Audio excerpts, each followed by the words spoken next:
নমস্কার। আগামী 21 এবং 22 তারিখ অর্থাৎ 21 এবং 22 ডিসেম্বর আমাদের দক্ষিণ দিনাজপুর জেলার সদর শহর বালুরঘাট, সেই বালুরঘাট স্টেডিয়ামে অনুষ্ঠিত হতে চলেছে সেনাবাহিনী দ্বারা আয়োজিত মেলা, বা যাকে আমরা বলতে পারি শক্তিশালী সেনা, শক্তিশালী ভারত। এটাকে আমরা আমাদের সহজ ভাষায় আর্মি মেলা বা সেনা মেলা নামে অভিহিত করছি।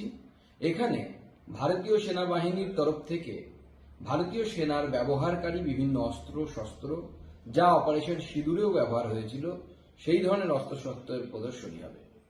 এই মেলার উদ্দেশ্য ভারতবর্ষের সেনাবাহিনী কতটা শক্তিশালী হয়েছে মাননীয় প্রধানমন্ত্রী শ্রী নরেন্দ্র মোদীর নেতৃত্বে তা জেলাবাসীকে দেখানো, তার সাথে জেলার যারা যুবক যুবতী আছে তাদেরকে উৎসাহিত করা, অনুপ্রাণিত করা, যেন তারা আরো বেশি করে দেশের সেনাবাহিনীতে অংশগ্রহণ করতে পারে, দেশের সেনাবাহিনীর অঙ্গ হিসেবে ভারত মাতার সেবা করতে পারে।